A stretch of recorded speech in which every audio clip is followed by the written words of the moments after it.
Halo semuanya, sebelumnya gue mau ngucapin terima kasih buat yang sudah nonton Mensrea di Netflix, sudah nonton gue, Dani Beler, dan Panji. Eh, di Netflix Mensrea jadi trending nomor satu selama berhari-hari cukup lama. Jadi sekali lagi terima kasih semua teman-teman. Em, ini adalah konten ngedumel yang sebenarnya gue tuh sedikit mikir ini ada yang mau dengerin gak sih? Tapi di satu sisi kalau gue nggak keluarin ini akan nyangkut di kepala gue berhari-hari, jadi kayaknya gue keluarin aja lah tentang mensrea. Nah sebelum kita ngomongin mensrea, kita ngomongin eh, komedi dan konflik. Kita harus ingat sesuatu bahwa dalam konflik itu ada komedi dan dalam komedi itu pasti ada konflik. Itu ada konflik itu artinya misalnya ada sebuah kejadian yang tidak mengenakan gitu, ada orang kecelakaan, ada apa gitu, ada situasi yang tidak menyenangkan, keluarga tidak akur, itu juga bisa konflik, bisa dibilang konflik. Pasti ada orang yang mencari humor dari situasi tersebut. Dan dari humor yang dibuat itu, pasti ada orang yang tidak suka dengan bentuk humor seperti itu. Akhirnya menyebabkan konflik lagi. Jadi konflik dan humor itu kayak ayam dan telur gitu, tidak bisa terpisahkan. Jadi saling membutuhkan satu sama lain. Kalau nggak ada konflik, nggak ada humor, nggak ada komedi dan sebaliknya. Um, jadi ada seorang stand up comedian namanya Lenny Bruce. Lenny Bruce adalah stand up comedian asal New York yang fenomenal di tahun 1940-an dan bahkan namanya itu masuk dalam 25 list stand up comedian paling influential sepanjang sejarah gitu. Nomor satunya Dave Chappelle. Nah, kenapa Lenny Bruce bisa masuk ke list tersebut? Kalau lu nonton klipnya di YouTube, kemungkinan besar lu nggak akan ketawa. Kemungkinan besar lu bahkan nggak enjoy, nggak ngerti omongannya dia tuh apa gitu. Tapi kenapa dia bisa se-influential itu? Karena dia adalah salah satu stand up comedian pertama yang berani menembus boundaries. Yaitu di mana pada tahun 1940-an di New York, orang jangankan stand up comedy, public speaking aja tuh harus sopan tutur katanya. Tapi dia adalah orang yang bisa ngomong the N-word, bisa ngomong F-word, ngomong kasar, apalah gitu. Sampai dia berurusan dengan hukum berkali-kali, bolak-balik masuk penjara gitu. Bolak-balik masuk penjara, di sidang berkali-kali, apa namanya, mobilnya, rumahnya disita, dia ketawa-ketawa, tapi pas buku materinya, kertas materinya itu, materi stand up-nya disita sama polisi baru stres meninggal overdosis. Nah, Lenny Bruce tuh bisa sangat influential karena dia mengklaim bahwa kata-kata itu tidak berbahaya. Bahwa kata-kata itu yang bahaya adalah konteks penggunaannya. Jadi misalnya orang takut sama, mohon maaf, nigger, the N-word gitu. Buat dia itu nggak masalah ngomong N-word gitu. Jadi bahkan dia udah buktikan. Jadi di sebuah klub gitu, di klub yang penuh dengan orang kulit hitam, yang nggak penuh dengan orang kulit hitam, banyak imigran lah, tapi paling banyak orang kulit hitam, dia ngomong the N-word berkali-kali sampai orang-orang kulit hitam tuh pingin nonjok dia, ini orang apaan sih sebenarnya. Lalu ada beberapa orang dari etnis lain, karena New York tuh banyak banget imigrannya dari Afrika, Eropa, Italia, dari Eropa di Italia di Eropa, dari Asia.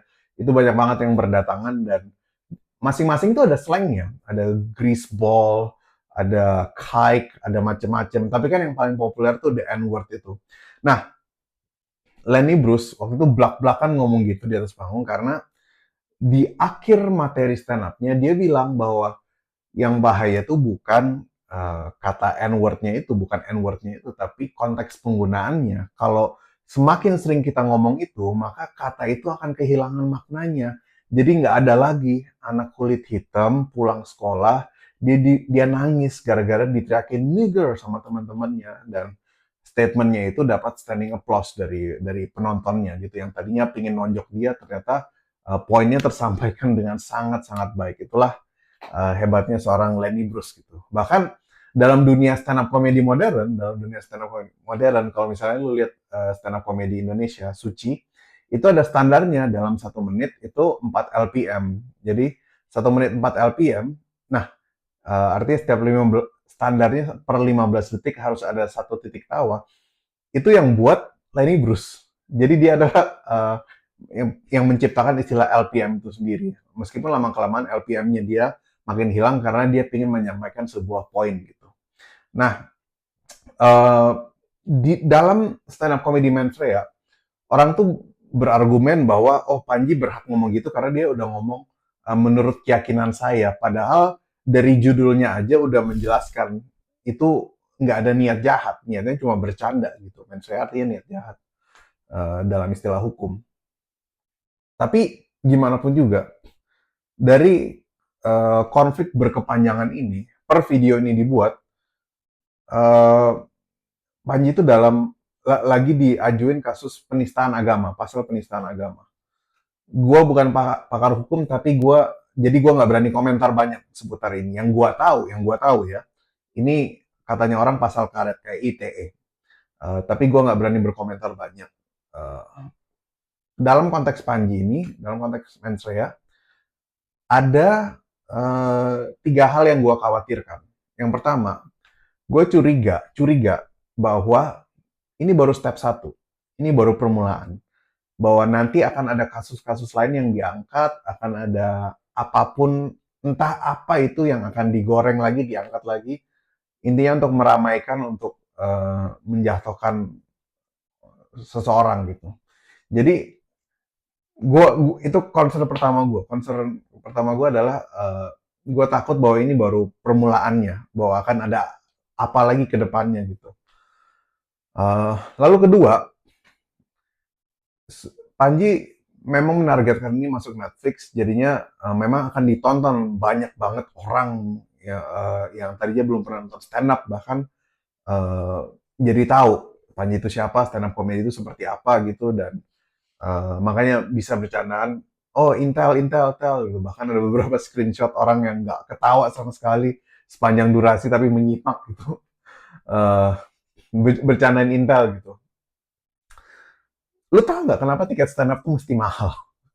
Padahal tiket stand up tuh mahal tujuannya untuk ini, untuk menyaring orang-orang yang nggak beneran pingin nonton gitu. Orang yang pingin nyari sesuatu aja gitu. Maksudnya mesti gimana lagi coba kalau bikin stand up, tiket tiket mau dimahalin aja masih ada orang-orang kayak gini. Apalagi kalau tiket nggak mahal gitu. Gue tuh khawatir di acara-acara kecil itu bisa kemasukan juga Intel gitu. Misalnya kayak acara Cerita Cinaku tanggal 8 Februari 2026 di Usmar Ismail Hall yang bisa dibeli di ceritacinaku.com. Gue takutnya acara kayak gitu bisa kemasukan Intel. Jadi tolong cepet-cepet di sold out teman-teman biar Intel nggak ada yang masuk ya. Promo sedikit. Lalu concern nomor satu gue untuk ini adalah gue tuh eh, takut, bukan takut sih, gue tuh lebih ke concern junior, orang yang baru stand up setahun atau kurang, orang yang belum pernah stand up tapi pingin belajar stand up, itu ngerasa bahwa oh komedi itu begini, punching up gitu. Kita harus menembus batas, kita harus kritis, mengkritik pemerintah, mengkritik instansi, mengkritik apapun itu bla bla bla bla. Yes, lu boleh ngelakuin hal itu kalau lu sudah menguasai dasarnya. Waktu lu ngomongin yang dekat-dekat dulu, ngomongin keluarga, ngomongin pasangan, ngomongin kerjaan, ngomongin hobi, ngomongin apapun itulah. Pokoknya sesuatu yang relate sangat dekat gitu, dengan erat dengan lu gitu. Tapi jangan langsung, lu tau gak kenapa stand up, beberapa materi stand up tuh dibilang tepi jurang? Karena kalau lu nggak hati-hati, lu bisa masuk jurang gitu. Jadi jangan sembarangan teman-teman.